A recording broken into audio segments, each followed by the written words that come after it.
the best parts of Bitcoin that in the end, it's a single player game. It's all about uh, whether you're staying humble and stacking sats, and do you have more satoshis today than you had yesterday. This is a runaway train. Stack as hard as you can. You've done that. You've taken 10%, 20%, like 30, 50% out of your paycheck. Like, take what you earn in a year and take one half of that and put it in Bitcoin. And now think you've done that 10 years ago. And you've done it every year since 10 years ago. Where are you now?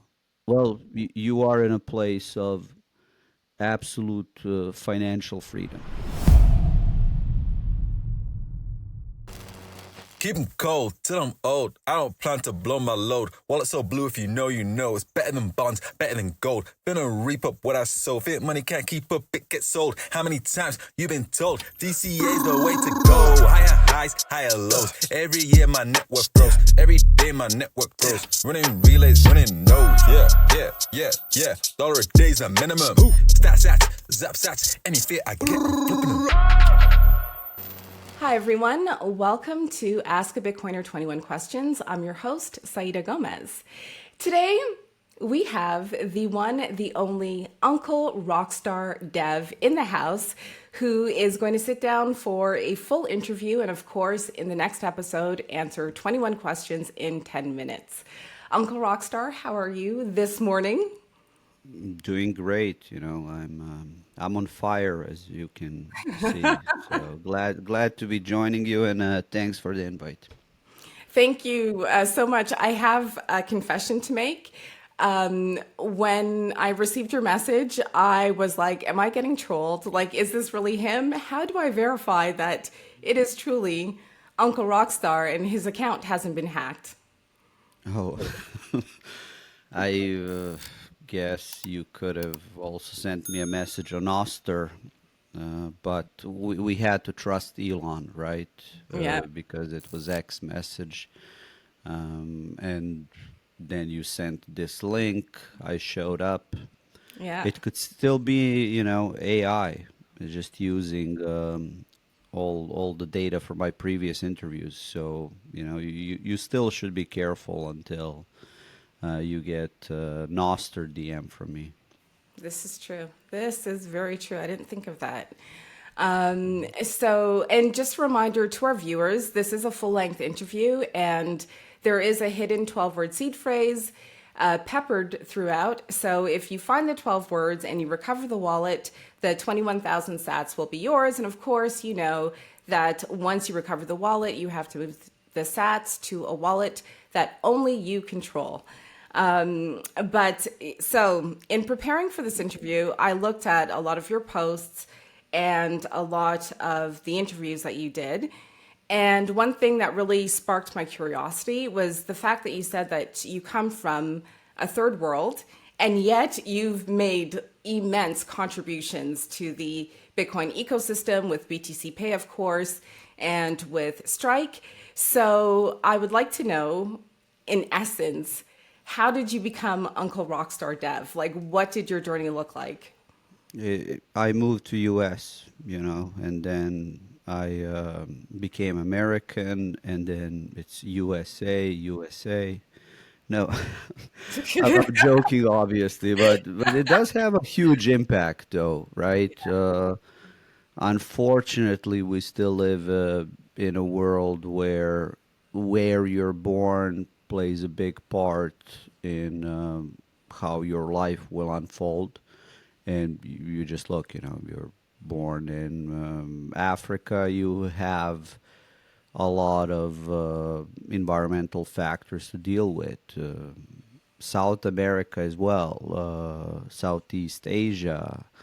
I was born in Europe, so it's a continent that still gives you a lot of opportunities, but it was outside of EU, so um, it it took quite a while to go from that position, like where I was, especially because most of my childhood was spent in some kind of conflicts. It was like civil Yeah. war, and then bombing and other stuff.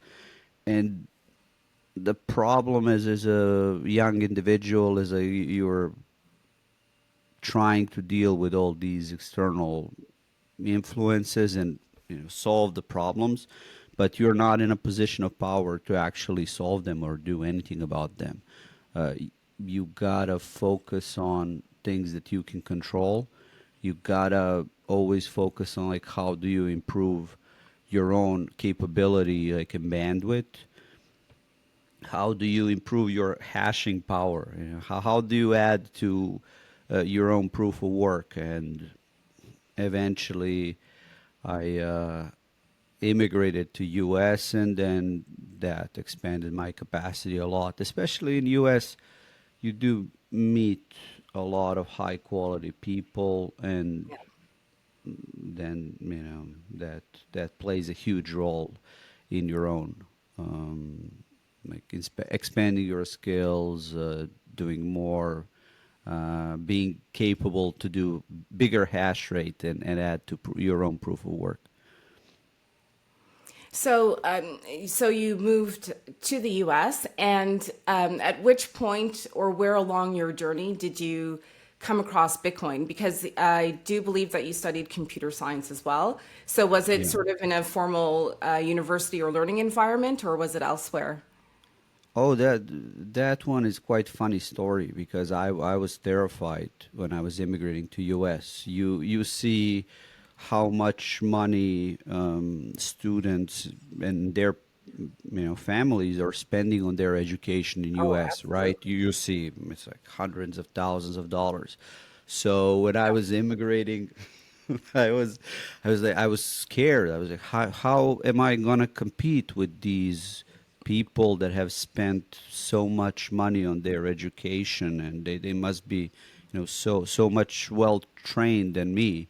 But then when I immigrated to U.S., I found out that my education has actually been better than theirs, which is a case with a lot of countries outside of U.S. Like there are tons Ooh. of very educated people, like more educated than those that have spent $100,000 on their university.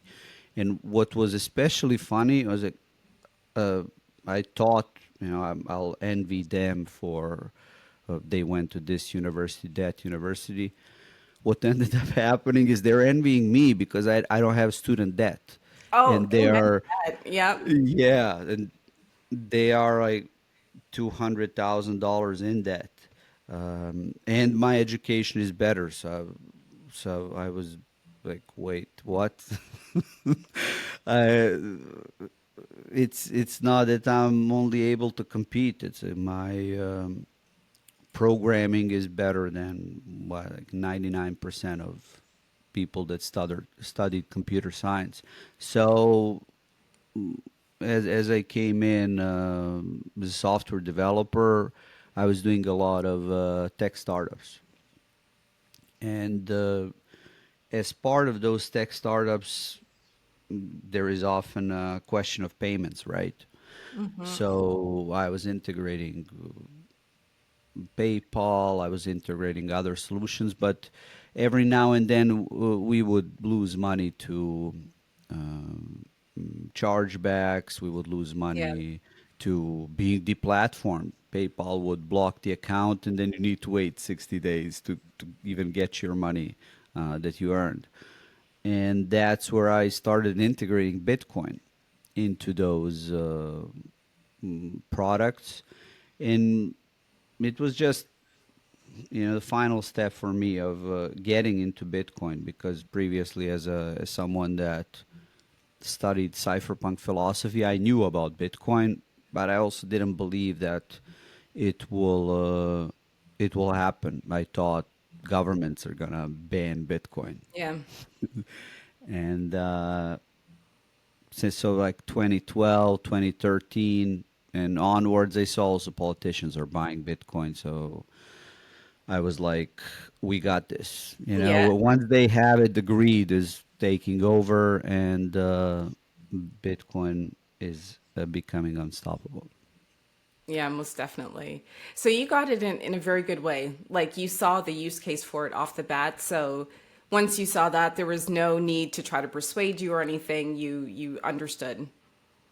Yeah, because again, as a young adult, I struggled for a long time to understand, or not understand, but also come to terms, both of that. Like come to terms with why did I need to go through hyperinflation as a kid? Like, what's the Yeah. point? And why did I need to watch a civil war and people turning on each other and killing each other? And you know, what can I do to help that? And it was like nothing. You just suffer. uh, and also, as I matured, it was also seeing that this happens not just to me, but like it happens every year, happens every few months in a different place around the world. Uh, there are places that are suffering from hyperinflation and consequences of hyperinflation right now. There is a government on this planet that is like, hey guys, we'll solve this. We just need to print money. I mean, Yeah. US is still doing it, but economic output of US is such that uh, they can't print enough money and they can't steal enough money to trigger hyperinflation. Like, still, economic output is catching up. But for me, I started seeing that, and then I saw Bitcoin, and I understood. Okay, now there is a meaning to my suffering. Now Bitcoin was like, okay, I have practical PhD in hyperinflation, and not only that, but because it's open source software, it is a movement. I, can't do everything, but I can do my small part in this movement. I can contribute with my knowledge and skills, and I can do that while also spending time with like-minded people, Yeah. and it's all good, right? It's beautiful to be able to do that, and then help usher a better way, a better structure, a better system. So yeah, in the end, pretty happy how it turned out.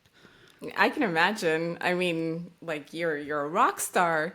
You know, you went from seeing some terrible things as a child, and you're a rock star today.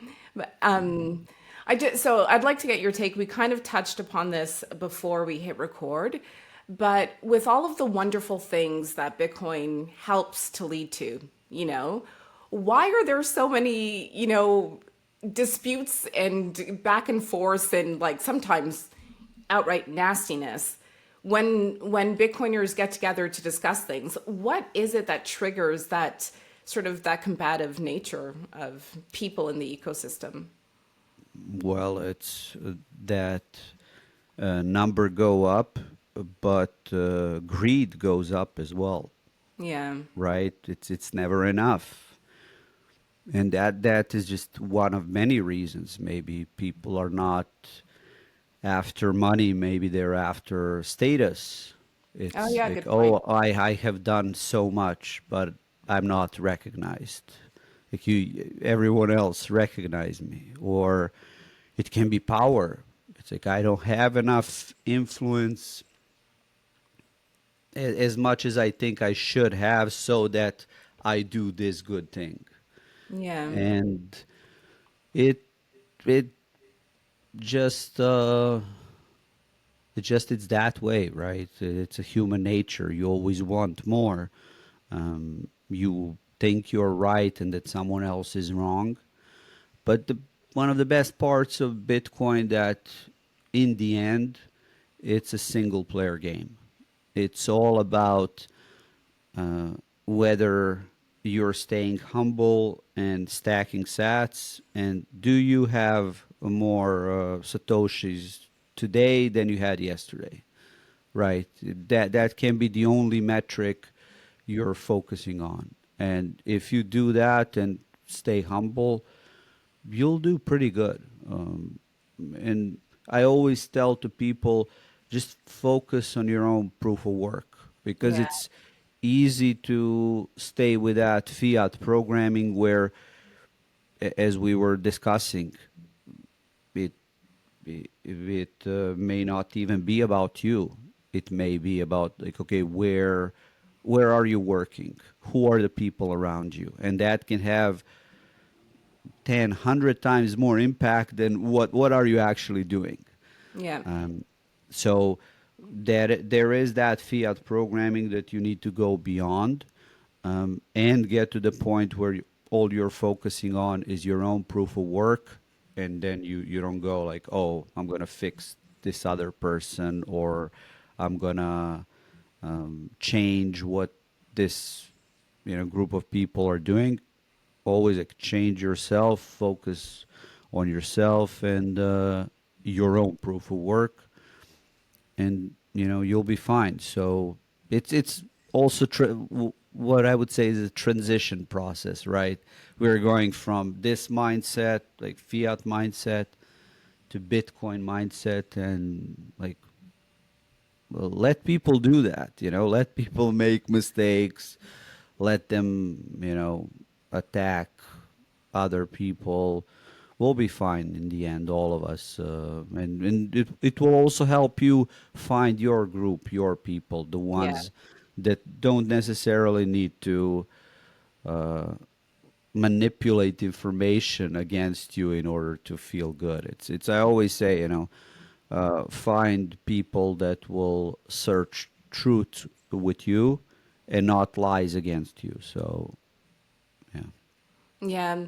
So would you say then that, like the spam wars, so to speak, whether people choose to run core or knots or something completely like a different implementation, maybe it doesn't really matter in the end? Or is there like certain things that we should pay attention to? I think for individuals, always, again, the thing that matters the most is your own proof of work, Yeah. right?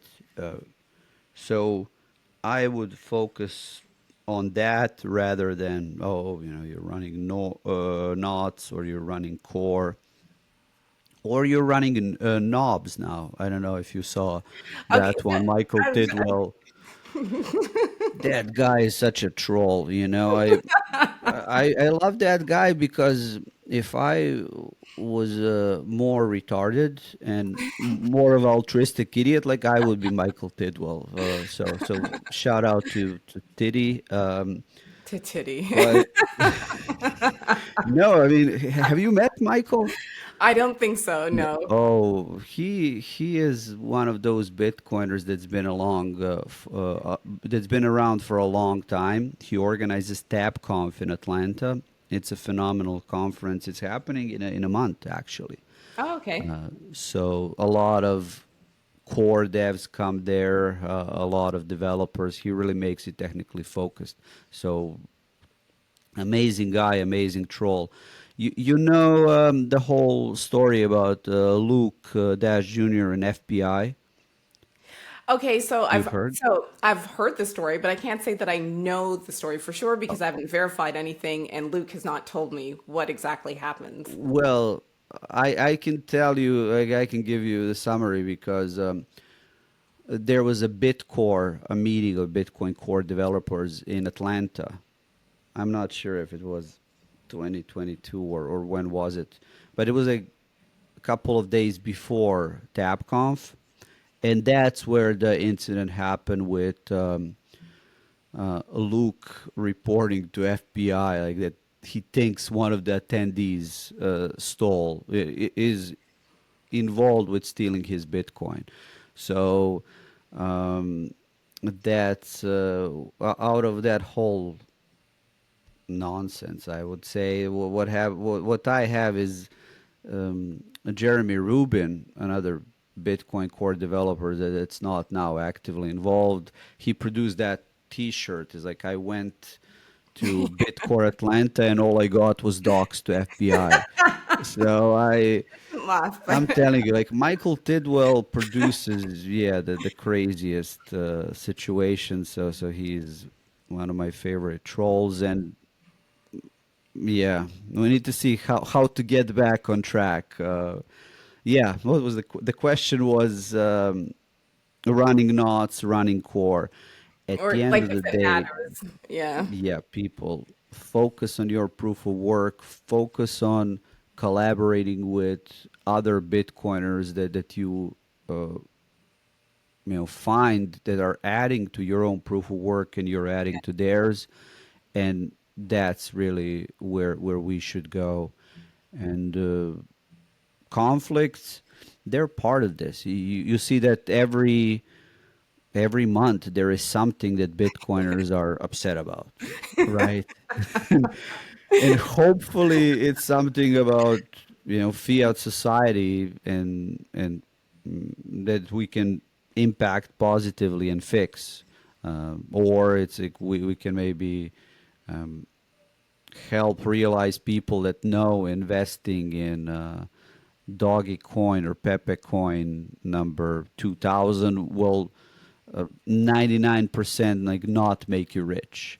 So let's focus on that rather than infighting. But if infighting is on the menu, okay, like there are people that are going to do that, and then a lot of them also end up like Roger Ver, Yeah. with Bitcoin derangement syndrome, and it's a shame, but Bitcoin marches on. Yeah. It's quite it's quite this sort of experiment or experience for me to, read about the back and forth between knots and core online and stuff, and then the low digs, and then step into real life, so to speak, and see people who are actually struggling with legit things. This is something I Yes. speak about a lot. Where I live in Geneva, there are, well, Switzerland, I would say, is a quite wealthy country, but Yep. I moved here in 2008, and I definitely see how the middle class is slowly sort of like eroding. And one recurring thing that I hear people say and I see is this desire for some kind of certainty or stability, like people who would like to buy a home, but they can't afford it. They've got two kids. They don't know, if they're going to, yeah, even eating meat. Like I can see like small cutbacks and stuff like that. So to observe this back and forth online and then to step into real life, I'm just like, wow. I think, I don't know.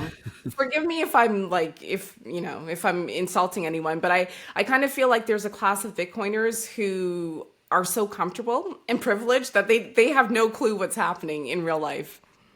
No, that's a great perspective that you bring up, but it is hard when you also have that perspective, but you have perspective of okay, what happens now in Bitcoin, what will it produce in 5 years? What is going to produce in 10 years, in 100 years? You're right. There are Bitcoiners that have gotten everything. That if you are staying humble and stacking sats, and you've been doing that as hard as you can, as American Huddle says, he's like, this is a runaway train. Stack as hard as you can. Yeah. You've done that. You've taken 10%, 20%, like 30, 50% out of your paycheck. Like take what you earn in a year and take one half of that and put it in Bitcoin. And now think you've done that 10 years ago. And you've done it every year since 10 years ago. Where are you now? Well, you are in a place of absolute financial freedom. Yeah. And I always say financial freedom is a foundation of all other freedoms. I can be like, oh, you're free, but if you don't have finances and resources, what does Yeah. it even mean? Is like I tell you, oh, you're free when you don't have money to, as you say, like afford a certain diet. You can't buy meat. So once you get that freedom, it's a question, what do you do with it? And there are You fight on Bitcoiners. X. I'm Hey, joking. Sorry. they'll go for it, but there are Bitcoiners that, what are they doing? They're just hanging on X and trolling. That's what they have been doing for last decade plus, and that's what they enjoy doing, like calling other people stupid because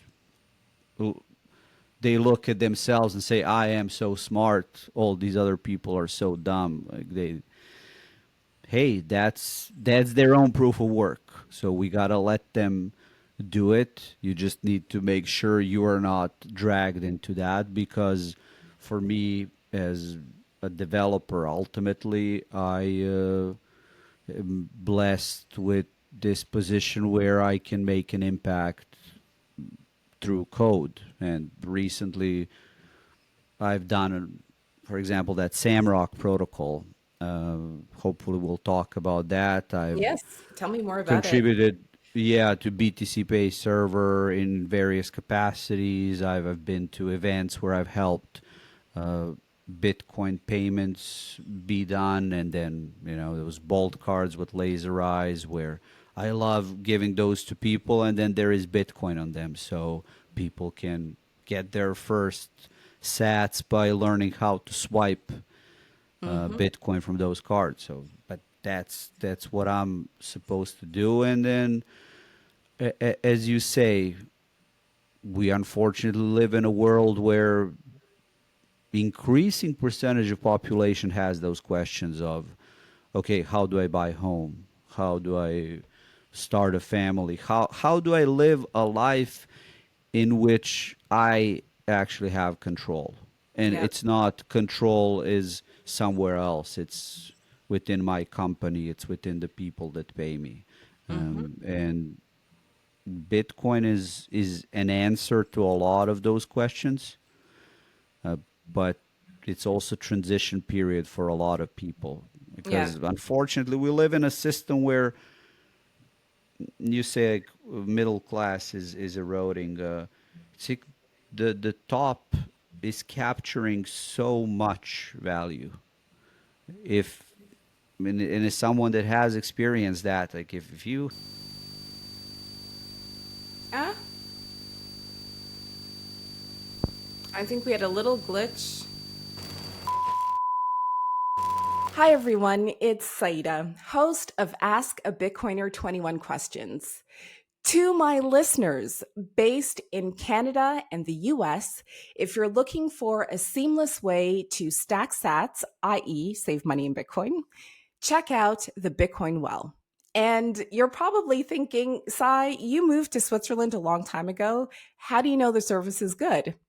Well, I asked my father, the man who famously told me there's nothing wrong with being frugal, to test out their service, and everything checks out. He visited one of the ATMs in Scarborough. It was very intuitive, very easy to use, and the fees were not too high. So if my dad says it's okay, it's okay. Remember to use referral code AAB21Q when you stack sats with the Bitcoin Well. And please, please, please, let me know how your experience is. Give me all of the details. And if you'd ever like to be on Ask a Bitcoiner 21 Questions to talk about your experience with the Bitcoin Well or just your experience with Bitcoin in general, I would be more than happy to host you. yes, the really big thing is being part of a better system, and that's what technology also does. It allows you to do more of a cool things, because what you're mentioning with wallet and allowing your friends or your viewers or people that are geeks like myself to watch this episode and then find those words and swipe 21,000 sats. Hey, it's a meal. It's something meaningful, and I actually would love if I can contribute to that pot. So Oh, we wow. double it for this episode. Sweet. and then 42K. give it more initiative for people and go towards the answer to meaning of life and universe and everything else, right? With 42. So let's do that. And then I would also encourage a lot of people to think about it from the perspective of AI, because AI is already changing everything, and it's going to Yes. change things even more. Um, we are already at the point of technological progress where we could allow anyone to live a great life. Like everyone that's currently living on planet Earth could have amazing life if we just uh, had a system where value could flow better. But unfortunately, we are stuck in this system where a lot of value is flowing to conflicts, or it's Yeah. flowing to preserving the status of some people. And uh, what I see is that with Bitcoin, we're going to significantly change that. We just need to stay humble, stack sats, focus on our own proof of work, uh, focus on our craft. And this is what I also love a lot about Bitcoin is Bitcoiners. It's not that we tried to, integrate diversity and whatnot to Yeah. a system. It's that we're uh, all of us that are part of this movement, we are doing stuff that we are good at, and we are contributing to the system, while it's also like various backgrounds, Yeah. various knowledge, various skills. So this is also where I'm thankful to you for, as you say, taking your time to do these interviews, spread the knowledge of Bitcoin, evangelize. So thank you for doing that. Oh, thank Let's you. scam more people into profits. Yeah, Let's exactly. get them into Bitcoin. Yeah.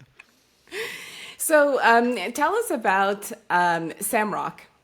Yeah, so Samrock, as I was mentioning previously, is one of my contributions to Bitcoin ecosystem, like one of the recent contributions. It's a protocol that allows wallets to easily export descriptors into invoicing systems, or anything else really, because practically what that means is that like say you have a BTC Pay server, or you have a similar online available like store. There is some kind of online store, and what you want is to be able to any payment from to that store, you want it to arrive to your wallet on the phone. The idea really came from HRF Global Summit, because HRF organizes these great events where a lot of Bitcoiners with different skills come together. And Alex Gladstein brought me and John from Aqua together, and he was like, "Hey, there is this idea. We have human rights activists across Africa. They don't want to run their own server, like their own BTC Pay server. But what if any BTC Pay server could host them? Could Oh, yeah. have a situation where someone brings a server, and then they just create a store. They click a button. There is a QR code. You scan it with the phone, and boom. Now they organize crowdfund Yeah. donations, arrive from that store directly to their wallet. And I was like, Oh, well, nice. this is actually a great idea. And I continue to be inspired by successful Bitcoin crowdfunding campaigns. And one that happened quite a now like several years ago, but still continues to inspire me, is when feminist coalition in Nigeria was Yeah, protesting police the stars. brutality. Yeah. Yeah, SARS. So they used BTC, like they were raising donations. Of course, government blocks or their accounts. So they bring up a BTC Pay server and raise close to $2 million in Bitcoin in order to continue their fight against oppression. So now, what is happening with Samrock is that they needed to set up XPub on that BTC Pay server. They needed to make sure they understood, oh, we're gonna import private keys and something else. Maybe that BTC Pay server, but they probably did Spectre or Sparrow or some other Yeah. Bitcoin wallet. Now there is no need for any of that. Like you can just go to Google Play Store or Apple Store, download Aqua Wallet, cr- click Create Wallet, then go to BTC Pay server, scan the QR code, and suddenly all the funds are arriving to your mobile phone, and they're arriving to self custody, including Lightning. So Oh, nice. so yeah, thanks to Bolt guys, and there are now more invoicing systems like Zaprite interested. There are more wallets that are interested in.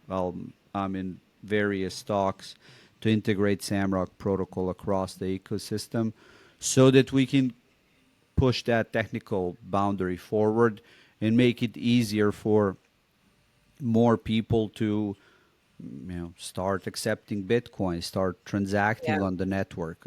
There are entrepreneurs that want to join Bitcoin movement, but they're like, okay, how do I set up a Lightning node? Yeah, exactly. Now with this Yeah. one scan of QR code and it's done. And it's done. So, on that front, so if you have an activist, for example, or an entrepreneur whose time is intensively spent organizing and coordinating and all the rest of that stuff, they don't necessarily have time to keep up to date with software bugs or whatever. Yesterday, we saw the whole NPM, whatever. A lot of developers have come out and said the wallets are not affected.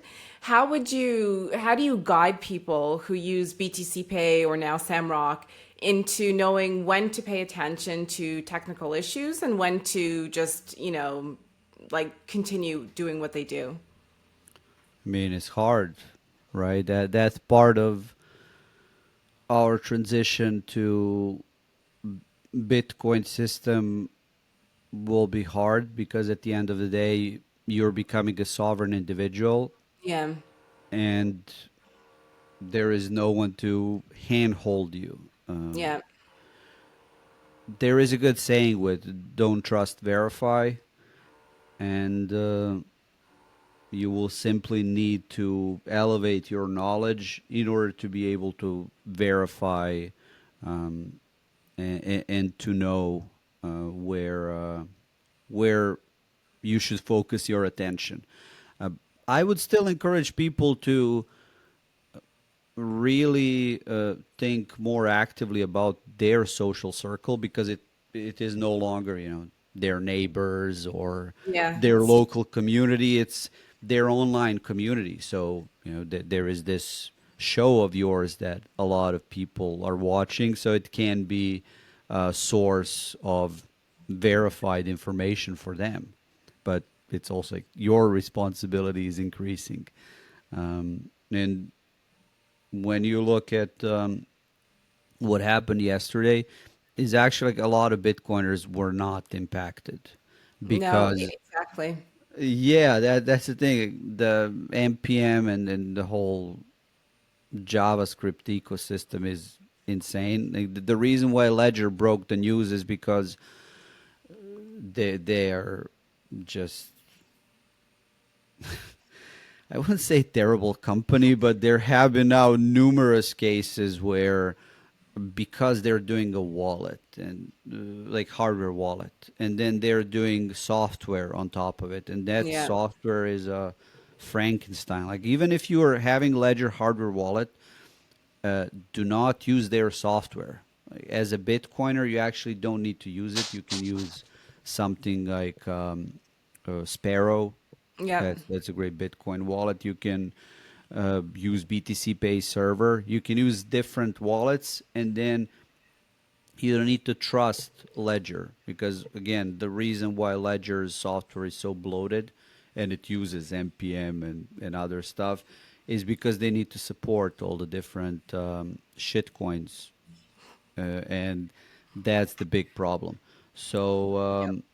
I actually, yeah, a lot of Bitcoiners were not impacted, and I would go, yeah, don't trust, verify, but also find who are the people, who are the sources that you can trust, because it's not just Bitcoin and this ecosystem we're in. Like there is so much spam everywhere, right? Your attention is daily try to be hijacked. Pay attention to this, pay attention to that, and this is where we go back to what I said about AI. It's just gonna make things crazier and crazier.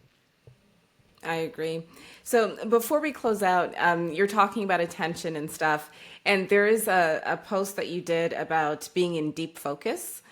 How do you, with all of the new developments that come out with AI, with reports of different bugs and everything else, how do you achieve that state of deep focus, and what advice can you give to other people, especially developers, who are trying to reach that place? I am not motivated by tasks. I'm motivated by people. So that's one thing that Bitcoin has helped me figure out is like most of my life I thought I was introverted, but I'm actually extroverted. It's just that again, growing up in civil war and other struggles, uh, literally boxed me into thinking, I just want to be by myself, but realized no, I don't. So I use the presence of other people to help really focus me and bring me into a state where I am now. I said I'm going to do something to someone, and now I got to do it. So I agreed to do this interview in Yeah. the morning. So I got to wake up, I got to show up, and I got to do it. So that's big part of how I trigger focus. And to other developers, I would say, yeah, work in a team or be surrounded by other people where you got to deliver uh, for them, with them. Yeah. It makes it easier. And really, what I found is with focus, the biggest thing is how do you trigger it? How do you go over that hump of, oh, let me just do another thing where your mind is tricking you into doing easier things. And once you're in state of focus, then it becomes easier. And yeah, I could actually go into a lot of specifics, but I don't want to hog the mic. Oh, I Um, don't mind at yeah, all. if I don't well, mind. do you have any follow-up questions on that or? On focus, well, things that may come to me, because I know that this is something that is spoken about a lot, getting over procrastination. How do you Yes. focus? Me, for example, I have to see what the outcome should be, and I have to sort of figure something out in my brain. And then once I get into the groove, I can stay finishing something for like 2 or 3 days. Yep. I won't do anything else. I'm a mom, so that's, you know what I mean? Like I have to figure out how to manage that, because once the energy hits and I'm in that groove, coming out of it puts me in a really bad mood. Like I Yep. have to complete the task. So it's a topic that I enjoy. So if you want to, No, we share can some tidbits, expand I'd on love it, it. but I would love if we can keep doing this switch because you gave a great example.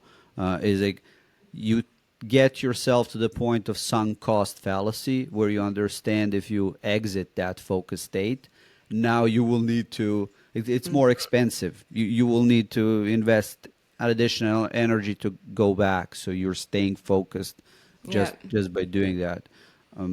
For a lot of people, I would also say you need to make sure that you are in a state uh, health wise where you can do it. Because for a Oh lot yeah. of people, maybe it's their diet, it's the fact that they're not walking 10,000 steps a day. And it doesn't even need to be 10,000. If you're not walking 5,000 or 3,000 steps a day, like what are you doing?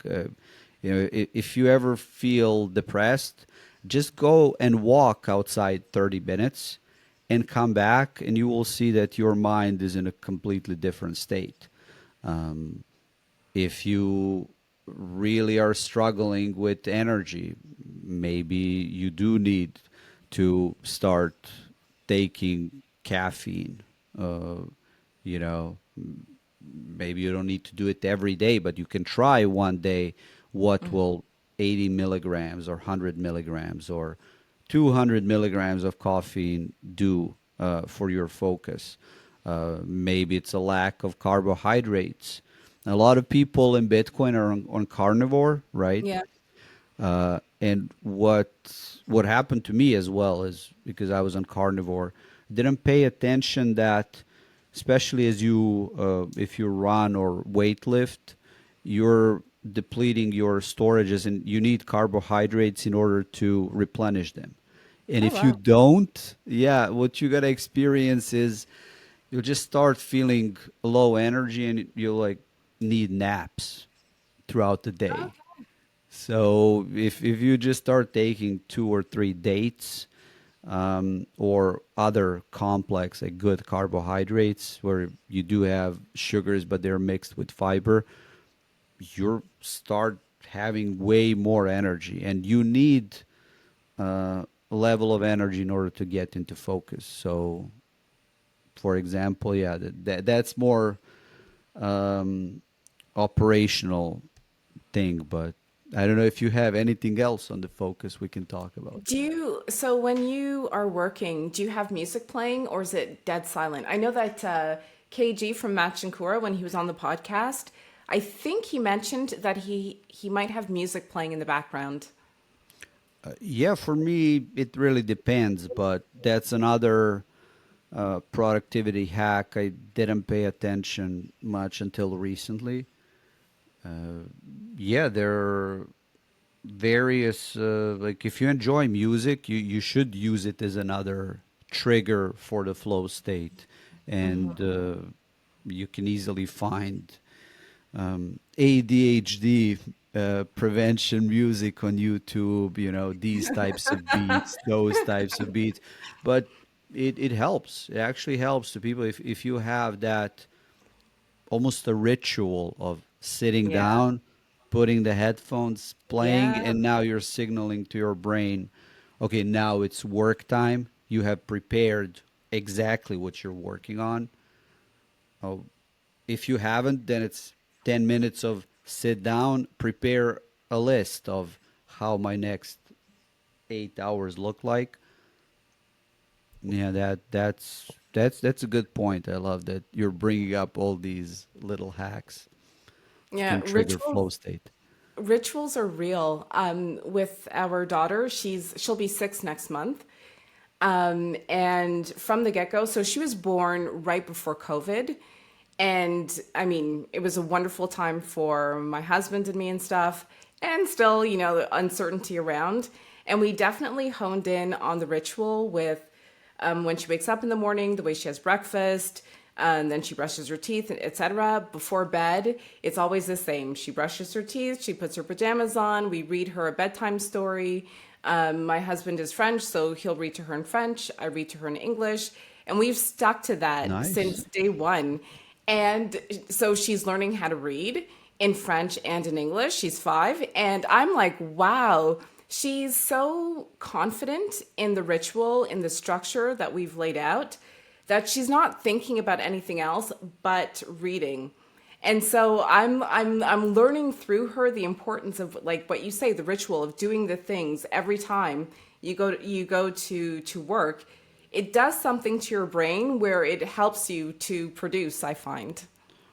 Yeah, and lucky her. You're also generating a lot of good childhood memories, and then you as a parent, you're getting that, yeah, memories as well of helping your child develop in this crazier and crazier world like that. Yeah. I That's the thing again. I really don't envy kids of today Yeah. to through how much, as you say, no noise they will need to battle through, because but again, I go back, like, this is exactly why we do Bitcoin is we need a better system where kids will not be um, forced to KYC in order to create a social media account when we grew up in a world where, like, email password, boom, done. And Yeah. or they will not need to battle so many fine-tuned crazy engagement algorithms that optimize for views and likes and clicks, and then by doing that, you get dopamine released in your brain, so you're programmed to mindlessly scroll the phone. So it's great that for your kid, you're providing a structure that's keeping her outside of that craziness, and hopefully we with technology can empower everyone to do that for themselves. Become a sovereign individual, sovereign family, and create the future that's best for you without influence of crazy third parties, of power hungry psychopaths in governments, that, oh, we're gonna fix it for you. Yeah, yeah, right. Yeah, We see right. how that is going. Definitely. Well, thank you so much for sitting down for this full interview. I still see the flames and your coloring. I feel like I'm in a state of focus too. It's almost like a meditation. Yeah, well, thank you for having me. Thank you for doing what you're doing, because Bitcoin needs it. Doesn't need just us devs. It needs non-devs, and Yeah. let's stroke the flames that are going to burn fiat together, and let's also invite as many other people to join us. If you are a developer, reach out to Uncle. You want to contribute to Bitcoin, we'll find a way. There is a BTC Pay server project. It has Telegram channel. It has account on X. It has Mattermost. That's chat.btcpayserver.org. Join one of those. Mention any of the contributors on project, or mention me. Like, reach out to Rockstar Dev, say, hey, I'm a developer, I want to contribute to Bitcoin. Uncle will help you. Or you're like, I'm not a developer, I want to contribute to Bitcoin.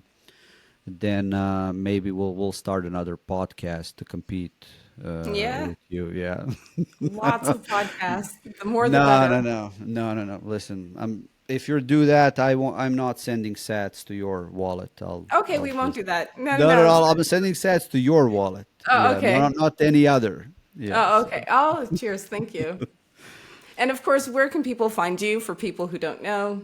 So for people that don't know, they can easily find me on X. It's R0C, like Rockstar Dev, and they can also hopefully find me on Noster. But most people Oh, nice. find me on X, right? I do prefer Noster because with Noster, um, people are in control of their identity. It's not Elon or third party. So on Nostr, you go to primal.net/rockstar, and you'll find me. Awesome. Thank you so. And your action figure with your suits, black and Yeah, white, yeah, I am a action figure man, and with the people ladies. are having. Ladies love Uncle. Oh, let's not get into that. But All right. Well, thank you so much. Thank you. Keys, keys, keys, keys, keys, keys. Yeah. Man like quakes. Man like who? Yeah. Takes her Bitcoin off exchanges under self-custody. She runs her own node, providing liquidity. Yeah, she got her own keys. She got her own keys. She got her own keys. Yeah, she got her own keys. She got her own keys. She got her own keys. She got her own keys. She got her own keys. Yeah, she got her own keys. Keys, keys.